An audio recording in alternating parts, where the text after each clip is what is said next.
అందరూ రోజులు మారిపోయినాయి రోజులు మారిపోయినాయి అంటున్నారు.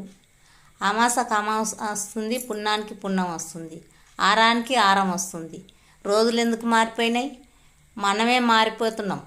మన మన గుణం అనేది, మన మాట అనేది ఇప్పుడు అన్న మాట ఇప్పుడే అనలేదని అంటున్నాం. మనం దగ్గర కాలం కూడా అట్లనే అవుతుంది. అది తెలియని వాళ్ళు ఏమంటున్నారు, రోజులు మారిపోయినాయి రోజులు మారిపోయినాయి అంటే ఏమని అంటూ అక్కడి పొద్దు అయితే ఇక్కడ ఏం ఎక్కుతలేదు కదా, ఇక్కడి పొద్దు అయితే అక్కడ ఏం ఎక్కుతలేదు. మరి అది ఎందుకు గమనిస్తలేరు? ఇదే అంటున్నారు ఒకటే జనాలు అయితే. ఏది తెలియక రోజులు మారినాయి రోజులు మారినాయి, కాలాలు మారినాయి కాలాలు మారినాయి అంటే మనమే మారినాం కదా. ఇప్పుడు ఏం మారినామో ఎప్పుడేం మాట్లాడుతున్నామో అర్థమవుతలేదు. ఏ మనిషి పెద్ద అంటలేము, చిన్న అంటలేము, ఏమంటలేము. గౌరవ మర్యాదలు అనేది లేకుండా అవుతున్నాయి ఒకరొకరికి.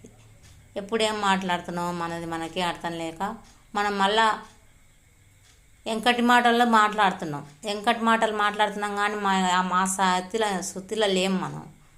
ఏ మాట మాట్లాడుతున్నామో మనకే అర్థమవుతలేదు అసలు. ఇదేందో కాలమో ఇంకంత కానీ మన మనసులో అనేది ఇట్లా మారిపోతున్నాం అన్నట్లు. కాలం కాదు మారింది.